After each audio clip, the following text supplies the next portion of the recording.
Hi guys, welcome. Thank you for joining in. We're just going to wait for like a minute or two and give others a chance to join us, and then we'll formally begin.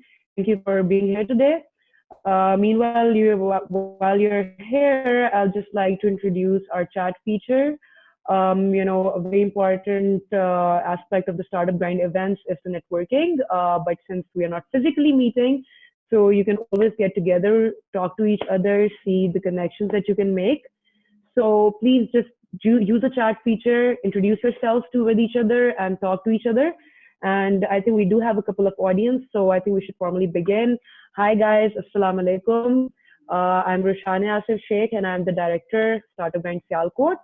And with me today, we have Samia Khalid. She is the senior AI scientist at Microsoft. Before we actually talk to Samia, I would just like to play the introduction video for of Startup Grind for this event today.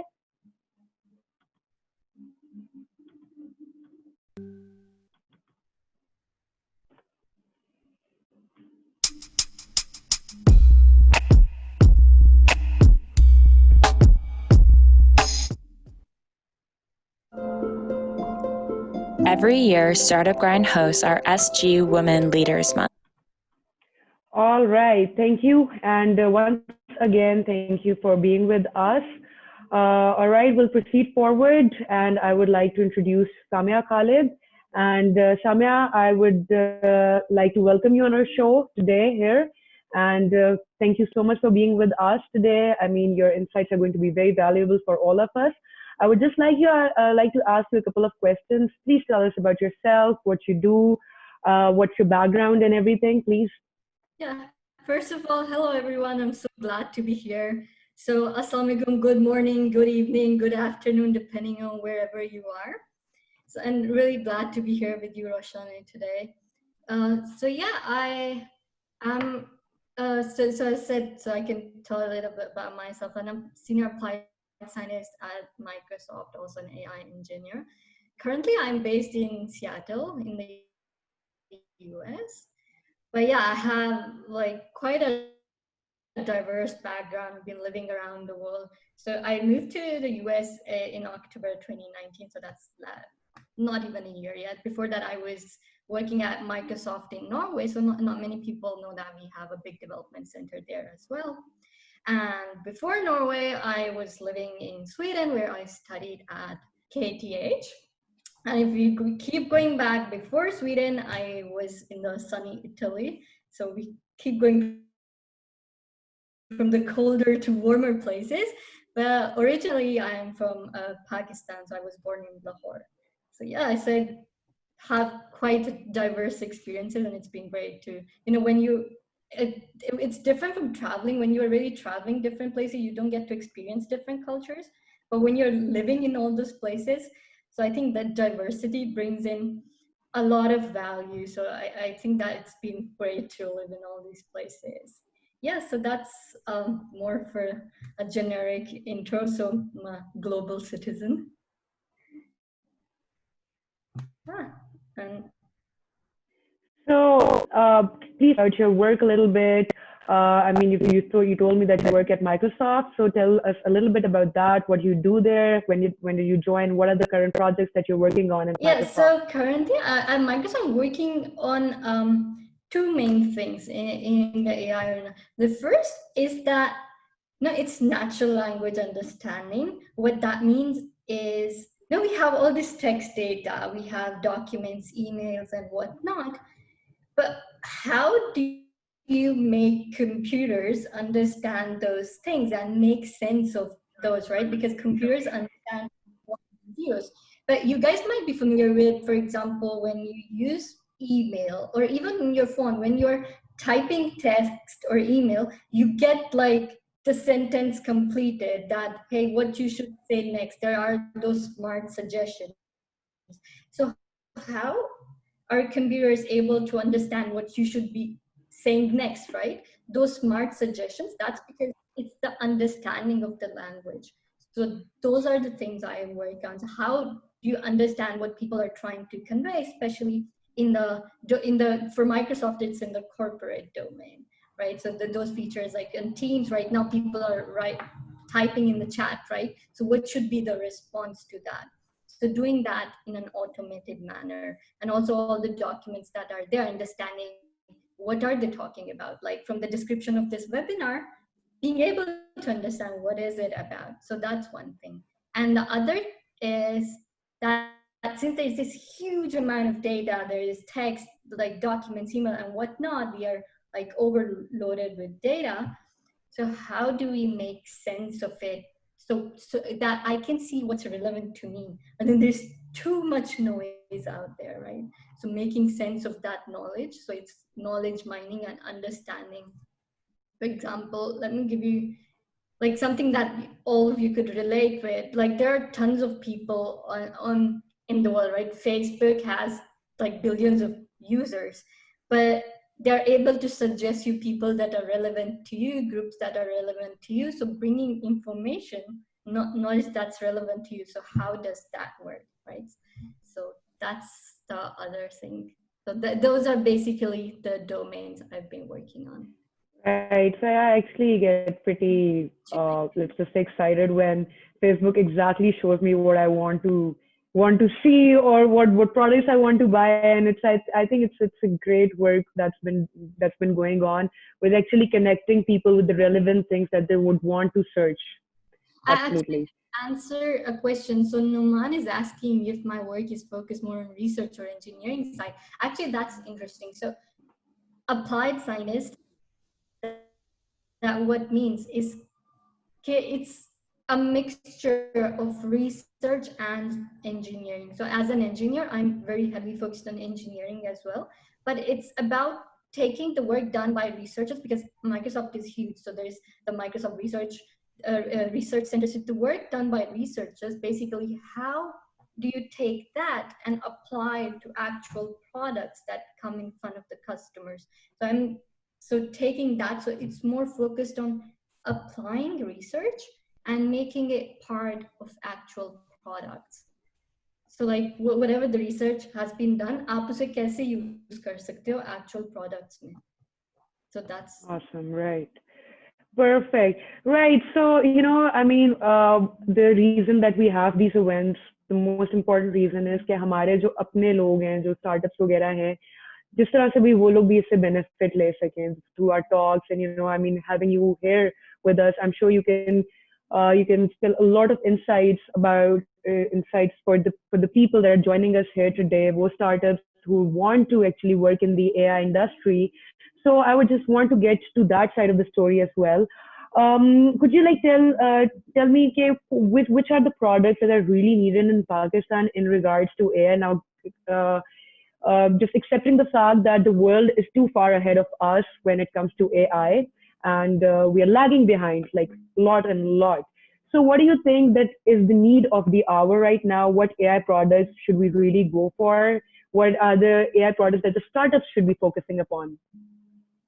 So on this one, since it's all a startup events, I want to really elaborate on this. So I've like prepared a small presentation. So I'll share my screen and go really into details. So be ready. I will start sharing my screen, and guys, let me know when you can see it. Well, let's see. Can you see it now? Yes, absolutely. We can see it. Yeah, I know you didn't ask why AI, but I'm a big fan of starting with the why, Simon Sinek fan. So I like to start like why you guys should be listening to me talking about AI. Like, why should you spend your next 1 hour, right? So that's why I want to set the context of why in the first place. So if we look at it, so this, I just want to share some insights. This is from McKinsey research. We can see that AI is a huge industry. The potential is from 9.5 trillions to 15.5 trillions of dollars. And the potential is not restricted to the main tech that people view tech as, but as you can see, it's electronics, agriculture, banking, chemicals, high tech, insurance, retail. So it covers all the different industries. Of course, the size of these circles shows that there's the highest potential, but still, irrespective of that, you can see that from aerospace, oil and gas, it covers all the industries. So it's something that is relevant and brings value. And if we do a further breakdown, they also show that over the advanced analytics, if we bring AI into the picture, it bumps the value of for that industry by these amounts. So just AI can improve overall by 69%, give a boost in value over the other analytics approaches. For example, a huge benefit to travel, transport and logistics, retail, to all the industries are get a huge boost when we bring AI into the picture. So this is if we talk about like overall. Now I want to go from this, like what we see, like there is this huge value that, for example, even in the chemical industry, if you bring AI, but I want to go a bit deeper into the startups since this event is focused on startups. So besides the huge value that's there, because now investors and people who are betting their money, they do see this research, they see these stats. So they're putting in huge amounts of money. And the total private investments in AI, if you look at it from 2009 to, like this report came in at the end of 2019, end of last year. So it's been like this crazy, a huge spike in investments because investors see the potential. So we were below like even $3 billion in 2009. In 10 years, it's gone up to $40 billion in private investments. So this is the money startups are getting when they attach the word, we are doing AI. And then according to the MMC Ventures, for example, the AI companies are able to attract from 15 to 50% more funding than the other technology firms. I see that someone has raised a hand, but we'll go over the Q&A at the end. So please keep. Yeah, absolutely. We'll go through the Q&A at the end. So just please continue with your presentation right now. Yeah, so as you can see, it's like a huge benefit when AI comes into the picture. It means the amount of money you're gonna get will bump up. And this is another interesting insight. So this was a Stanford the research, like there's an AI research at the end of every year they do, okay, what's the status? And here we can see the global AI startups that received funding in 1 year. So within AI for that year, they saw that there was 55.7 billion with 12.6 million per startup. So that's the amount of average that people were getting when they had an AI-based startup. And now we see that, for example, what are the different kind of startups that were related to AI? The first 5.5% is data and tool. And then interestingly, the second is fashion and retail. So it's a lot of AI startups that are talking about fashion and retail. It's not things people would think about, because usually when people think about AI, it's like smart cars and like the movie kind of things. Like that's the common perception. कि वो robot आएगा and like that fancy stuff, right? But it's just the things that are not so common. Sometimes we don't perceive it. It's the obvious. So for example, in fashion and retail, it's because to understand what should be produced next, what are people liking, what are the trends, so in retail, so getting that understanding. So as you can see, it's like pretty diverse. So no matter which domain are you in, the point of showing these charts was that it doesn't matter whether you're in oil and gas, you're in heavy tech, you are in, let's say, in insurance or healthcare, there is room for everybody, and you would get a huge benefit by bringing in this technology, both in terms of the investments, but also the value that it brings to the table. Now, I just wanted to give some example of what we mean, what are the kind of use cases, for example, what it means to do AI. If you have an insurance company, processing of claims, fraud detection, customer service, risk assessment, or let's say in retail, understanding customers. Okay, if you have the retail, what kind of customers you have, first like segmenting them. Okay, these are the customers who buy this kind of things, and these are the customers who buy this other thing. And then also content personalization, so that if you have a website, let's say, then once you have segmented customers, you're showing them the products that best fit their interests. Then price optimization as well, or churn prediction. So and for example, in healthcare, diagnostic, drug discovery, okay, this is at the heavier research end, so that's more going like, when you are at the cutting edge. But the other use cases are more like, everyone can do it, and we'll go into detail into that detail as well. For example, in manufacturing, predictive maintenance. Predictive maintenance, this is actually a topic where I did my master thesis on as well. So I'll elaborate a bit on this. What it means is that, for example, I did it for Scania, which is a big company producing vehicles and trucks and so on. Now, to predict when should the vehicles be sent for maintenance, and this applies, for example, to airplanes as well. If they send them to maintenance too early, it means it's a lot of money, because that stuff is expensive. Maintenance is expensive. But if they don't do maintenance, then it means that the truck on the road, it would break down. And when it breaks down, it means like the stuff it was being carried, that gets spoiled, and then it's a lot of cost that they need to bring in people to fix it. So it's like, first there is the cost that comes with fixing it on the road, and also probably all the delays that come in and huge costs. So finding the balance of not spending too much money in fixing too early, but also knowing when to fix. And planes are a good example, right? We had an unfortunate crash recently in Pakistan as well. But yeah, so when should they fix them? Is it that if something happens while it's in the air, that's not something we can afford, right? But then on the other hand, हर दूसरे दिन अगर उन्हें भेजते हैं सही करने के लिए, that's huge costs, right? Absolutely. So that's right. Now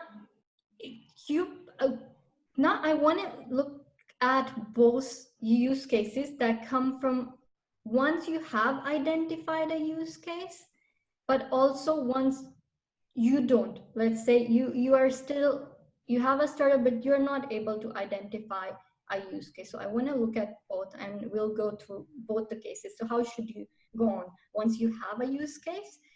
And let's say you don't still have a use case, but still you have to. Sorry, could you elaborate the use case? Because if we do have any laymen here who don't understand what use case is, could you please just explain it a little? What I mean is that, let's say you are able to understand that one of these, for example, you're into manufacturing, you're saying that, yes, I could do predictive maintenance. Agar like aapke paas website, I can do content personalization. I can bring in AI, and I know how to bring it. For example, customer segmentation. You have an idea, okay, where do you want to bring in AI?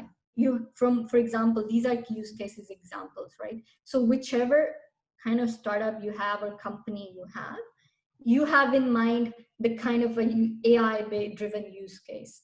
And the others are like people still like, I don't know still what's it about. I just want to have data, but I don't know what to do with it. So that's the same. Basically, for the people who don't know how they can make their systems efficient, they don't know how to do it. It's for them, right? One is like you have like a well-defined AI use case, for example, from the list like this, like, okay, I need AI for personalization or for doing predictive maintenance or this other thing. And the other is you're like, I still don't know if I want to do something with it. But I do have data. So how do we go? So let's start with the AI use case. Let's say let's go with the path one, the route one, where you do have AI. So now, how should you go about it? Let's say for example, let's take a use case. You want to create a website, do content personalization, you are surfacing, let's say a sports website, right? You want to show content related to sports to people, whether it's selling products or showing videos or news or whatever, right? So how would you go on from there?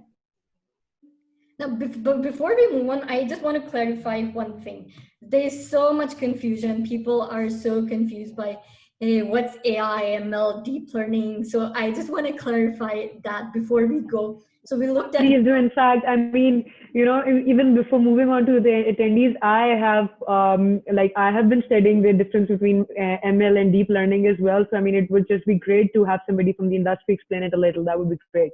So before we go any further, let's have things clear. So AI just means when machines have human-like intelligence, they are able to do things that humans are able to do, whether it's playing chess, it's understanding text, it's speech, so all of those things. So that's like a term, a generic term in general, that when a machine is able to exhibit a human-like intelligence, then we say it's AI.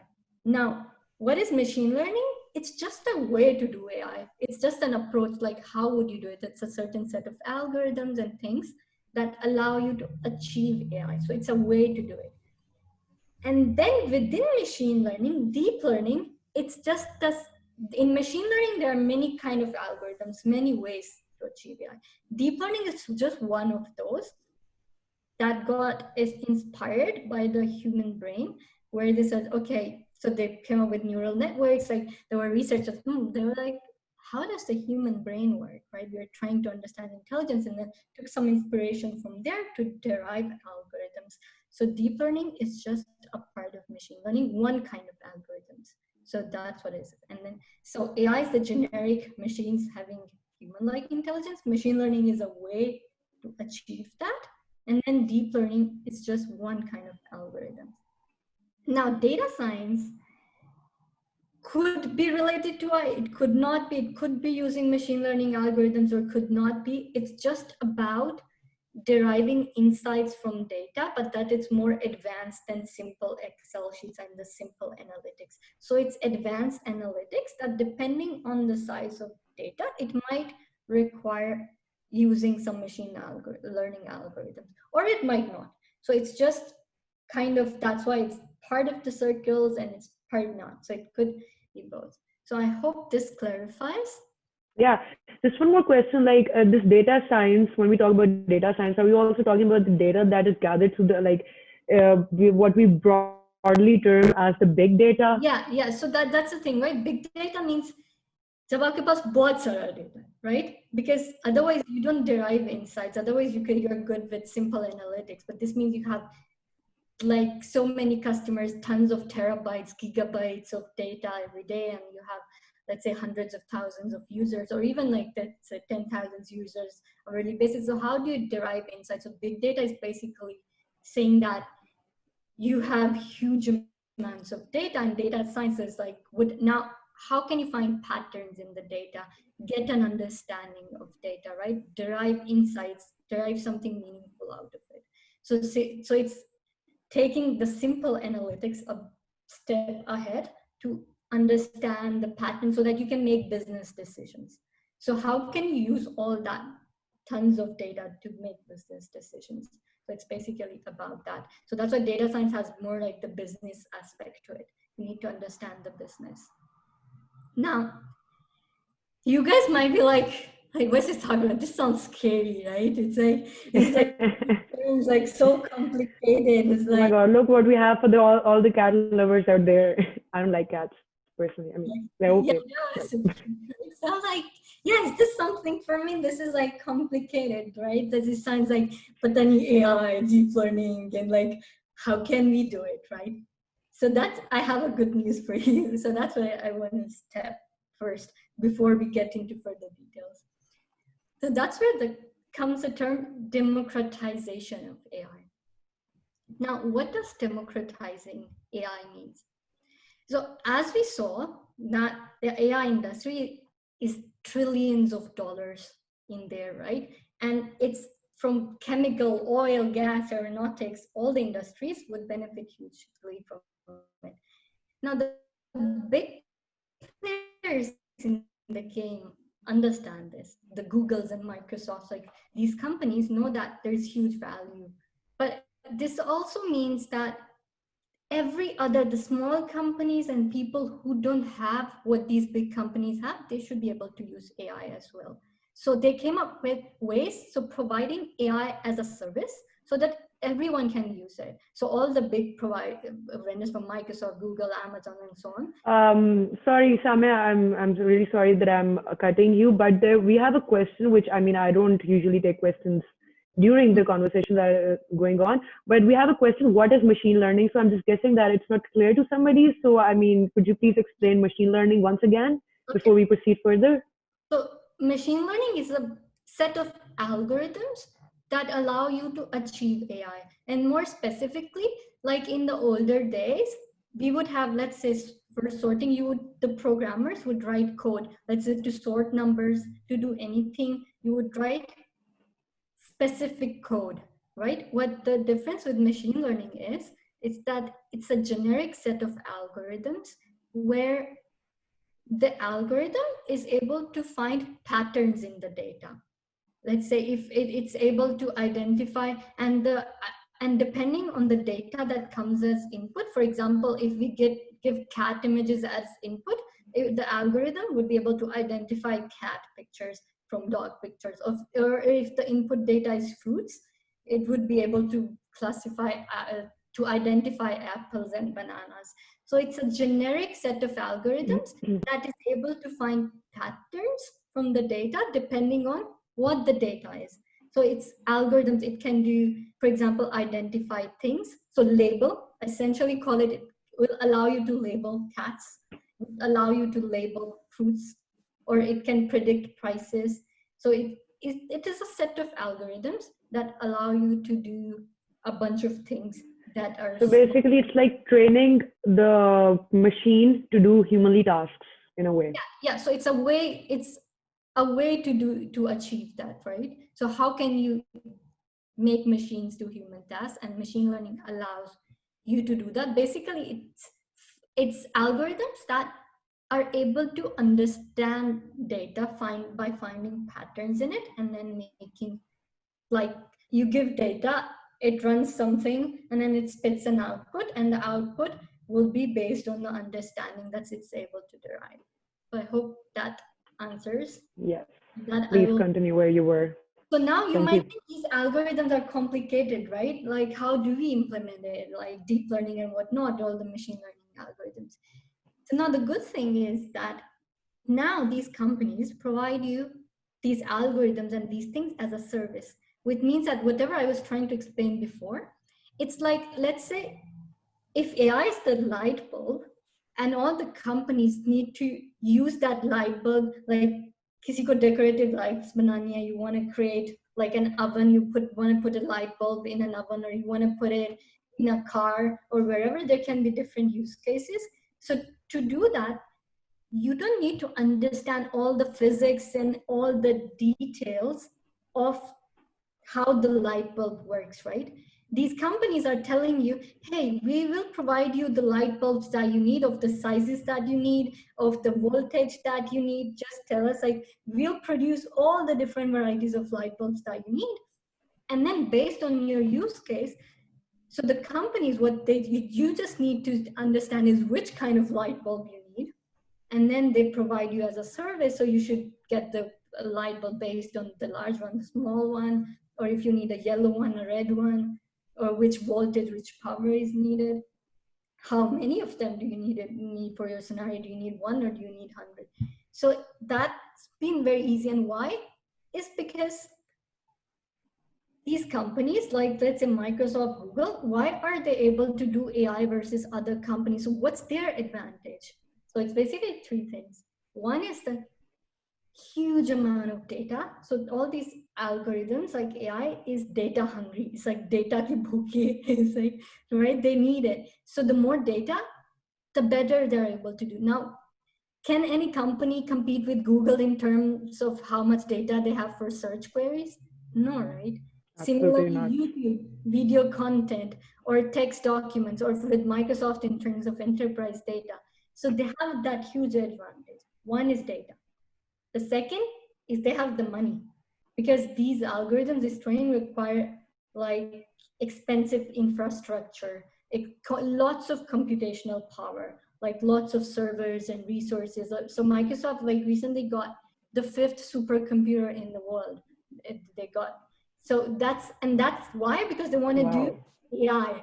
So that's the kind of power, and still they take days to run these algorithms. So they have that advantage. Now every other company, or not every company, can afford it, and to take the maximum advantage out of it, not everyone should be doing these things, right? So that's why these companies are taking that on them and then providing it as a service so everyone can use it behind the hood. So it's data, it's the computational power, and the third is that they can pay tons of money and get the best talent out there. They are hiring and getting the AI experts, right? Now smaller companies, obviously you can't, or startups can't afford to pay the same amount of money, right? So that's also into play.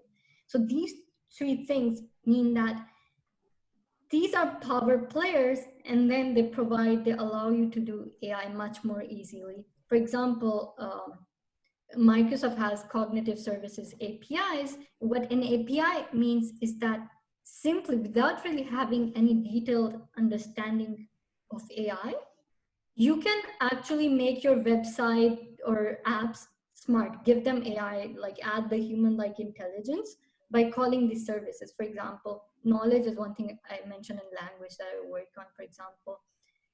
Let's say vision API. There is an API, you are training, you have data regarding, and you want to see if an item is broken or not, like you have installed cameras and detect or label items, right? You're manufacturing, you want to label fruits, let's say apples, oranges, bananas in a fruit factory, right? So you can call the vision API, which would mean it's that without having to understand all the details, you're able to call the service, and that provides you as output. So and of course, like I work at Microsoft, but all these companies and many more, they provide you from vision to speech to text to all of these. So that's to say that it's easy to use. So please don't be scared that it's like, in order to add any intelligence, you need to like do a PhD in AI first. So that's a myth, that's not needed. So we got an understanding, we started with why, we understood what we are talking about, right? And we busted the myths that it's not so complicated for everyone out there to start using it. Now, I want to talk about the how, really. Even if you want to use these services, how do you go about it? Because the thing is, when people want to do AI, they want that when creating a building, you need to understand that you can't just say, I want to create the most fancy rooftop bar in the world, like have the flashiest building, but without putting effort into setting up the infrastructure, you need to go floor by floor, set up those pipes, like do all the work before you have that flashy building, right? You need to do the groundwork. You need to lay that structure, set up the whole things that are not visible once the whole thing is in place. But it's a lot of inner work, like all the setting the infra, the base is really important, because just like with when you have those tall buildings, if the base is weak, the building is gonna crumble. You can't just like say I'll create Burj Khalifa without having any strong foundations, right? So that's what people get wrong. They are like, they hear the AI term, like it's like, okay, we're gonna get the millions of funding, we're gonna do AI, we'll just start doing things. So let's see, they just wanna start here. So let's say in the similar manner, if we like to pass this, the building to look at the AI pyramid, once you're getting started, the base is just you start by collecting data. So whether it's data from users, from sensors or whatever, you make sure you're getting the data. You are logging the data. You have the right instrumentation. Once you have the data, you build all those pipes. What it means is that, for example, if we're talking about the website, right, where you have users, showing sports stuff. So if someone clicks on a video, they watch the video, are you getting the data back? Are you able to have it logged somewhere that, hey, this user at this time watched this video for these many minutes or so on, or they didn't click on the provided suggestion, and is the whole pipeline in place correctly? So all the data is there. So basically you are building all these pipes first, so you have to make sure that. So AI comes really at the end. Like people are like, just because they want to do something fancy, like where we'll start here, that's not how it works. And then once you have the data, you start cleaning it, transforming. Cleaning it means that, for example, let's say you're collecting, you have the data related to users. Someone might have provided nationality, someone might not. So when you're processing the data, trying to understand from where the users are from. So if someone has not provided a nationality, someone provided like some fake random, wrote ABCD, right? So you need to understand that there is something wrong there, discard the wrong value. So like, look at the data, keep only the things that matter. Once you have that, then you do simple analysis.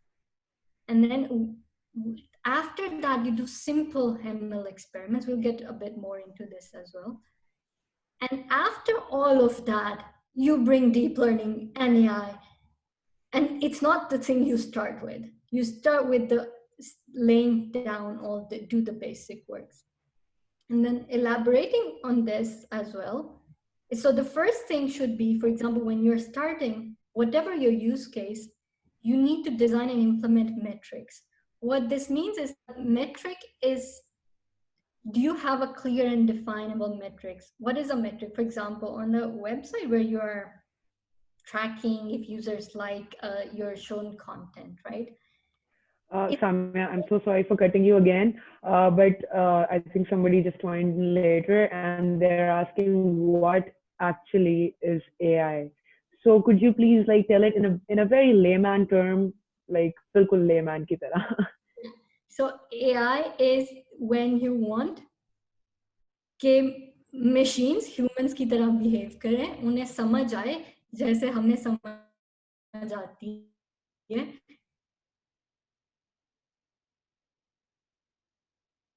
कि for example, quick, like as a machine is able to understand Alexa, Siri को समझ आती है. When you say, hey Alexa, turn on the light, Alexa को समझ आ रही है कि आप क्या कह रहे हैं, right? So that's giving that kind of human-like intelligence to machines. That's AI. So basically, like for example, we have Android phones or Apple phones, and we say, "Okay, Google, yeah, or Siri, do this for me. Okay, Google, do this for me." So essentially, हम लोग AI को use कर रहे होते हैं. वो जो उनके जो Siri है, वो actually speech recognition कर रही होती है. वो हमारी बात समझ रही होती है. When we say कि set the alarm to 8 a.m. for example, तो वो हमारी बात को understand करती है और वो बजाय कि हम लोग खुद जाके अपने phone पे उस 8 a.m. alarm को set करें, Siri will do that for us. And how is that happening? That is happening through AI. I hope this is clear. Sorry once again, Samia, please continue. One more simple example, like AI Siri sounds complicated, right? But like YouTube पे जब आप video देख रहे होते हो उसके बाद आपको आती है recommendations more similar content. So how does YouTube know कि आपने ये देखा है अब next क्या देखना चाहिए, right? So that kind of understanding, that is AI as well. Like all the recommendations that you get, or like the friends in your network on Facebook, the Facebook feed, Instagram feed, like Instagram पे, like you have that feed, right? It's showing you content. So how is it understanding के like इस बंदे को sports के पसंद है चीजें and this other person wants to read political articles. So I think we can take further questions at the end. I will continue with yeah. We're trying to look at the path, right? So the first is metric. So in terms of when you're creating the website, understanding, for example, the click rates might be a metric for the accuracy. Like if it's predictive maintenance, where we want to see if we have faulty items or not, how accurately are we able to predict? So whatever your metric is, you want to make sure that from your data, you are able to get that report that shows you the metric before you do any ML or AI. And having the metric, that's a business decision. That is not AI. So that as a business owner, you know what is your metric, what is that you want to track or you want to work with. So that doesn't have to do with AI. So as a product owner, as a business person, you want to understand what's your metric that you want to track. So whether it's click rates or how many new users or how many items sold or whatever it is, that's your metric. And from that, let's look at 3 key rules as well. The first is start simple. What I said here, and I'm not saying this start simple because I think you guys are not smart enough. No, so I have worked both at Microsoft, which is an enterprise. I have been working with startups as well, like as advising them to do AI. In both places, it doesn't matter you're a startup or you're a Microsoft or you're a Google, you start simple. First, because once you have the metric, you start with the simplest algorithm. You see how things are working, how your metric is looking like. For example, if it was detecting how many items are broken correctly or how many users are clicking on the articles you're showing them. So you use the simplest algorithm, which could be a heuristic as well. What a heuristic means is that, let's say it's a sports site. Based on, I might know that, I might say that if it's people from Pakistan, show them cricket articles, while if it's someone from the US, show them American football, right? That's not AI, that's simple understanding, right? So add that to create your website and then start tracking the metrics. So how good is that doing? So you start very simple. You don't even think about deep learning in the beginning. Why? Because that requires lots of data. If you're just starting out as a startup and you have 50 users, you don't have enough data to do deep learning, because as I said before, those algorithms are data hungry. So until you have enough users, enough usage, you can't really do deep learning. So you have to start simple, not because you are not smart enough and you can't do fancy stuff. But that's just the right way to do it. It's the way it's done at Google, at Microsoft, and all the big companies as well. So as a startup, please start simple. And then the second important thing is that data is not enough. What this means is that the business understanding, domain knowledge is really important. Why? Because the example I just gave you, for example, I said that if it's users from Pakistan, show them cricket articles. If it's US, show them, let's say, American football. Why? Because it's the domain knowledge of sports and the different countries, right? So that's a very layman example. But in general, to able to derive insights from the data, you need to understand the business as well. Like, what are you trying to do? If it's manufacturing, is it health, is it insurance, it's law, whatever the domain, you need to have an understanding of the domain as well in order to process the data. I see lots of raised hands. I think please we'll have our Q&A as well. So please keep your questions on hold. And third part is, it's really important, feature engineering. Feature engineering, what is features? Are the properties of the things that we are trying to learn about. Whether if it's, let's say it's users, the properties of the users are their nationality, their gender, their age. So those are features or properties. Now, engineering, that means that if I put together age, gender, and nationality, I can say that this user is young Pakistani women or old American men, right? That becomes one feature. So those are the properties. And that means that we create from the data, we try to create engineer these properties so that we can get an understanding of the data. And the thing about here, this is the reason in doing this feature engineering and understanding properties is why the hardest part in AI isn't AI. It's doing all this work. So actually this is from research work. If you look at AI, all the work around, this is the small box is just AI. All the rest, understanding the data, deriving features, all of that is the work that goes around it. Yes, and before I conclude and move to the next stage, I guess all of you probably, how many recognize this picture and what was going on here? Who remembers the Cambridge? I do. Doing all this data. Look how innocent he looks after stealing all the data.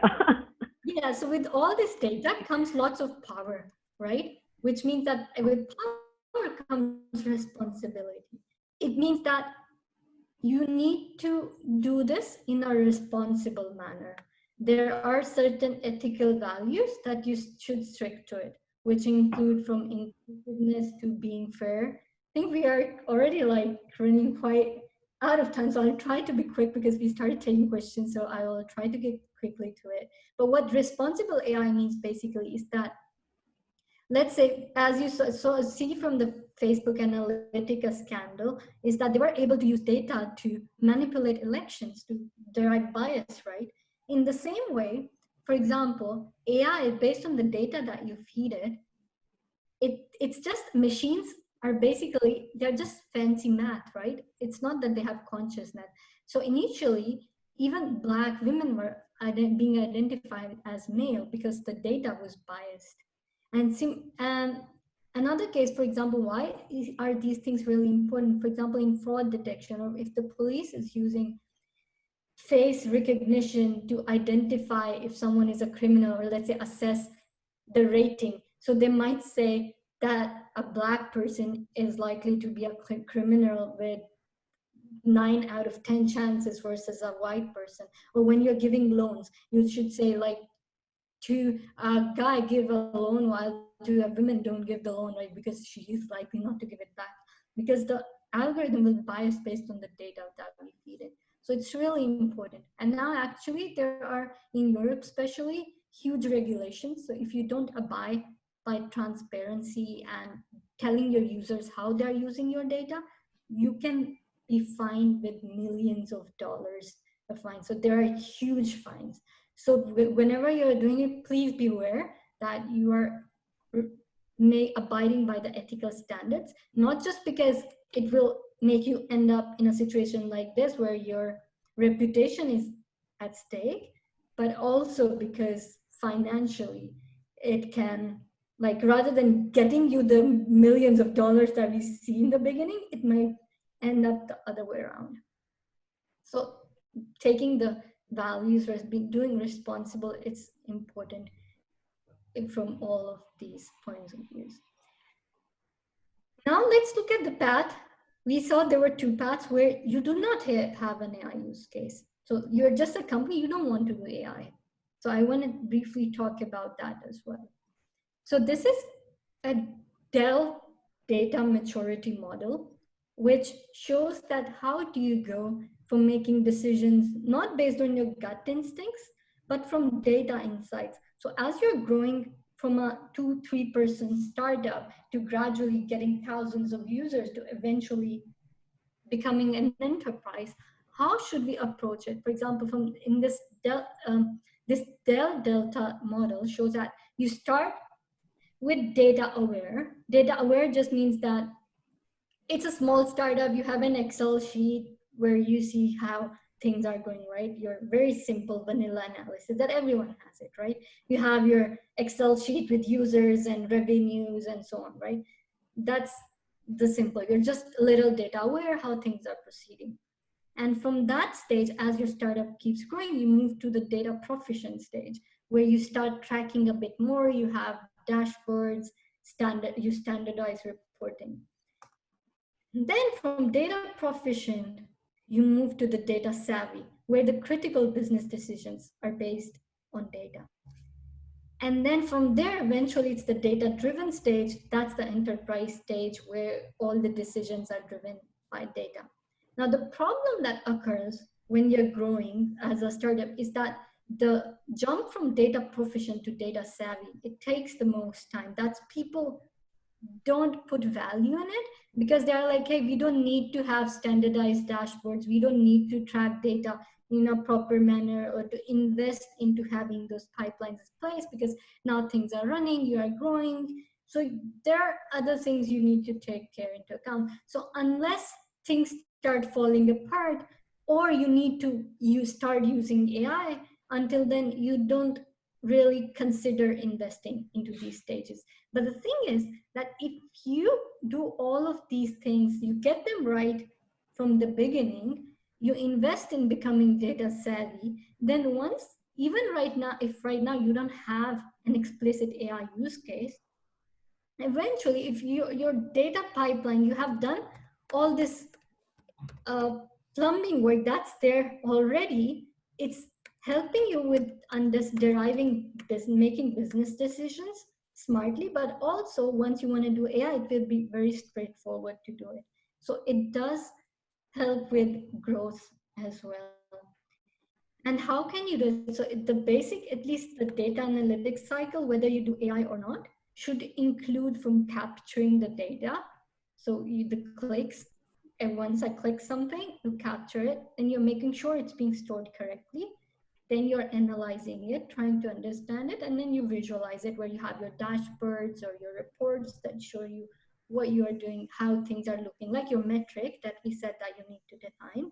You're able to track it. So whether you do AI or not, please make sure that you have these things in place.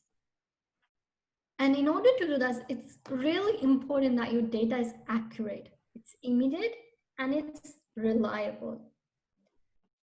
Because the thing is, when what I'm trying to say here is that you shouldn't realize that something is broken after weeks and weeks. Let's say you feel like, hey, we weren't, those clicks data, someone realized, hey, we weren't getting it, like that pipeline was broken. And you figure it out like after 3 weeks, when your boss asks you, can you get me a report? And then you're like, that was broken. So make sure that things are in place. So that's why you really need to track that. And the other thing is that to move from gut instincts to data-driven decisions, people might not like the data, but no one should be questioning its accuracy. What it means is that if different departments, finance wale and then HR wale, or even different teams, har kisi ke paas apna data, it shouldn't be like everyone questioning that they're saying that my data is right while your data is not right. My report is showing that we have these numbers while your report is showing these other numbers. So your pipeline should be so robust that the decision makers, you show a report to your boss, he asks you to do something, decision maker, they told you, can I remove this thing from the website? We need to stop selling this thing and sell this other thing, or change color, right? Or whatever. So once you show them the report, they shouldn't be questioning that, hey, no, my decision was right, but the data is broken, it's not accurate. So that shouldn't be the case. So people might not like the story data is telling, but no one should be questioning the accuracy. So this is really important. You do AI or not, please make sure you have these steps in place. And this is, no matter you have manufacturing or whatever, retail, wherever you are, these things apply everywhere. Because today, everyone has data. The other thing I want to talk about to conclude this is hiring, right? When you're starting as a startup, how should you hire people the right way? Okay, since we talk about democratization, right? So the point I want to make here is that in the beginning, you don't need to stress over hiring the most expensive AI people or data scientists, because as we saw in the pyramid, if you're really in the early stages of moving towards being data savvy or data proficient, and you don't have the pipeline in place, the deep learning was at the top of the pyramid, right? So you can't hire people to do that unless you have the whole infra in place. But also, besides that, the fact that there's the democratization of AI, and technology is changing so rapidly that skills that are there now will be outdated in a few years from now. So it's really important to hire from mindset. Hire people who have engineering skills, who have some statistical knowledge, and the business acumen. So they are understanding your business problem. So if you hire people who are learners, or support your employees to develop these 3 skills. And then whatever developers you have, let's say you're working with Microsoft, Google APIs that are AI based, you can train them to use them. So it's really like when you are a startup, don't worry that in order to do AI, you would need the most expensive AI expert. So you should not think about investing too early. So really make sure that you have the foundations in place. And if you have hired the right people, support them to learn and grow. Because it's just, again, technology is evolving so rapidly. So you need to be a continuous learner to evolve and be relevant as a developer as well. So it's really important to have the right mindset here. Yeah, now back to Q&A. And this, I am just sharing these details. If you have anything related to the slides, you feel free to ping me. But yeah, I'll get back to Roshane, to you. Yeah, I know this was quite a lot of talking from my side. All right, Samia. Stop sharing. And no, actually. I hope it gave a good picture of both people who want to do AI or not AI, but still having the foundations in place. And this is the right way to move it. And it doesn't apply to Pakistani startup or any other startup. Even at enterprises, if you read about Google's rules of machine learning, everyone starts simple and you lay the foundations. So it's not because I think you guys aren't smart enough to do it. It's because this is the right way to evolve. That's the right approach. So please do consider these things before you jump on to say we have the most fancy deep learning AI algorithms. So yeah, let's take some questions now, and I will stop sharing. All right, thank you so much, Samia. That was a very, very insightful presentation, and I'm sure it was very, very helpful for so many people out there, even for myself as well. A lot of things are clearer now. We're sort of running out of time, so like we do have a bunch of questions, but we'll only be taking 5. I allow you to pick and choose. We have the question and answers over there. So, you have a list of the questions in a section just right beside the chat. So just pick out any 5. Mm-hmm. Yeah, so regarding, there are lots of questions. What are AI? And I think I have answered already in the beginning as well, but I will not go over them again. As I shared, for example, I will share in the chat as well. I have a blog as well. And since I respect people who join us from the beginning, so you can read more about it there and also find information on my blog, like you'll find those details, or I can answer again later. So I will skip those questions. So let me read questions. And we also do have a couple of questions in the chat. So just please go through that as well. Sorry? I think we can do this. People who have specific questions, I will share again my details. So since guys, is there a thumbs up feature if there are good questions? If most people thumbs up that questions, we can take those questions, like if there are good questions. Or otherwise, feel free to ping me on any of these channels. And then again, I'll share my blog as well, where you should be able to find the basics. But Roshan, if you have any questions. Or I'll just ask a few, if that's okay with you. Yeah, sure. And guys, please, feel free to send me over your questions and because I feel like I've covered quite a few. Yeah, sure. I mean, I'll just ask a few from the question and answer round, right? Yeah, so whatever you have. All right. All right. So somebody's asking, what are AI neural, sorry? Yeah, again, I will not go over that. I will share. I have a detailed blog post. Right. I will share so that. Somebody's asking, what are AI neural networks? Could you please shed a little light upon that? That one, neural networks is part of deep learning. I will share in the resources. I have a detailed blog post on that. I can share that. I'm sorry, my internet connection is having a little issues like always. So it's an algorithm. It's a way to do AI. It's part of deep learning. We're inspired by human brain. They said have input, output. And let me share. I can ping in the chat. Let's see. If you just go towards ml.com, deep learning series part 1, you'll get all the details on what is a neural network. So I want to answer questions that are more like, because that will take a lot of time to start answering that. And I see we are running out of time as well.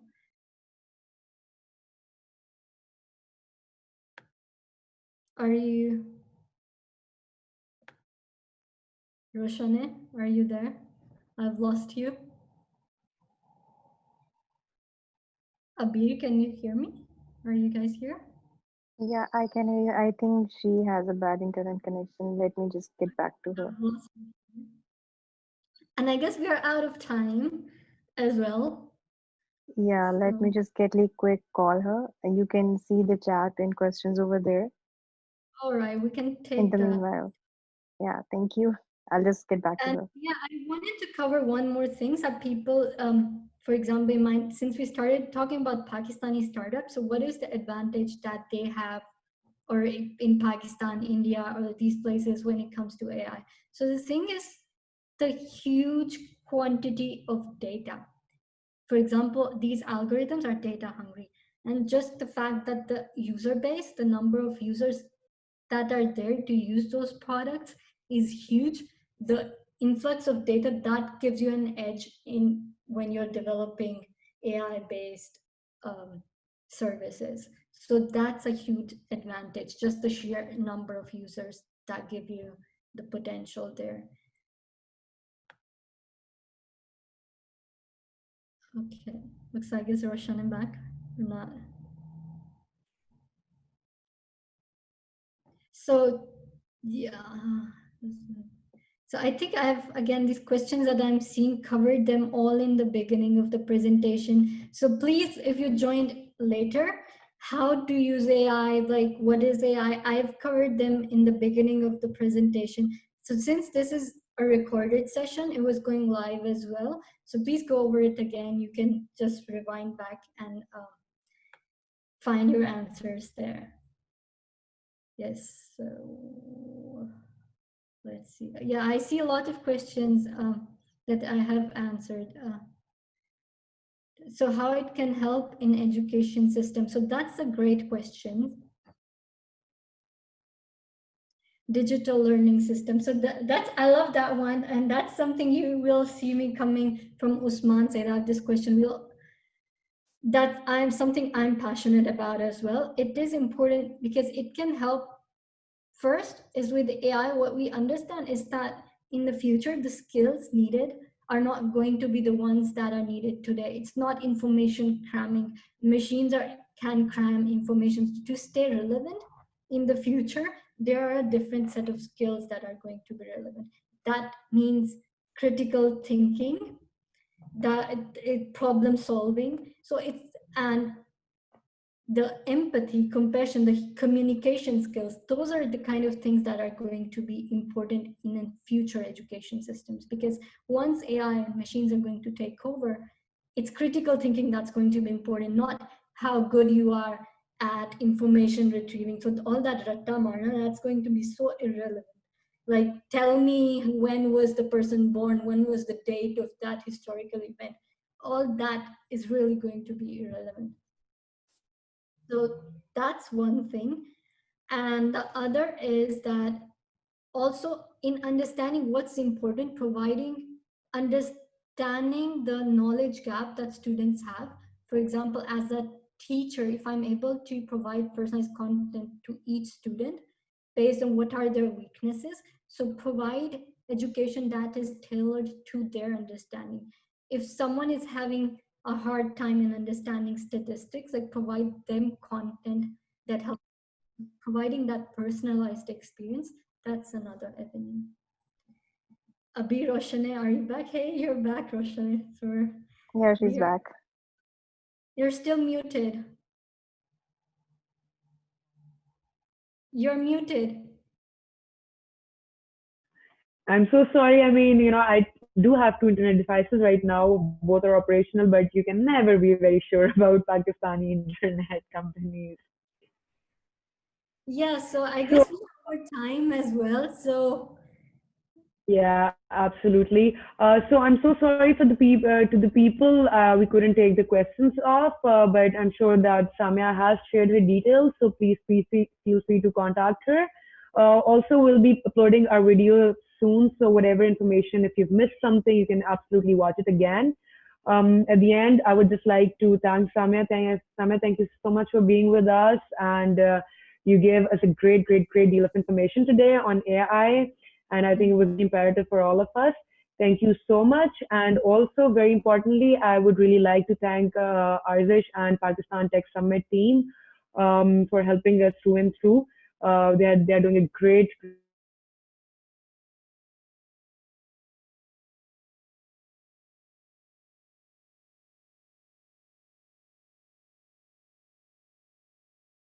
I absolutely encourage you all to register on our website, pakistantechsummit.com. Register yourselves over there और हर रोज जो है नए जो हमारे events हो रहे हैं, please take as much information as you can. We are at these times जहाँ पे there's little we can do, go out of houses, meet people, etc. etc. So it might just be very beneficial for us कि हम जितनी भी information ले सकें और knowledge enhance कर सकें उतना बेहतर है. So please do register with us. And once again, thank you so very much for being with us. Samia, thank you so much for being with us. I Any would goodbye notes that you have? pleasure being here with you. So thanks a lot for having me. It's like I'm so sorry. There's so many questions, not having the time to go over all of them. So please feel free to reach out as well. And yeah, it's again been a pleasure. Feel free to connect and reach out. So thanks again for having me. It's been a pleasure. All Yeah, right. best Been a of luck. pleasure, absolutely. All right, thank you so much everyone again. Stay safe. जितना भी हो सकता है, पाकिस्तान के हालात बहुत ज़्यादा खराब हैं, so please Stay stay safe. safe. Stay inside. Yeah, stay home, stay safe. Take Thank care you of so much once again. Sorry?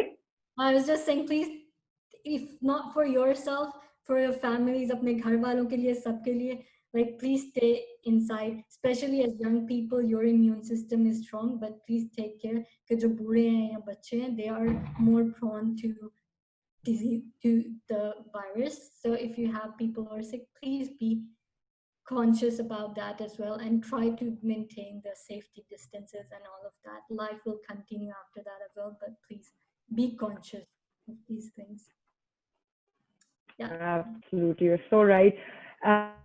And हम लोग like we are bringing you speakers every day. We are bringing you amazing sessions. So join us, be a part of us, and thank you so much for being with us. Take care. Allah Hafiz. Bye. Allah Hafiz.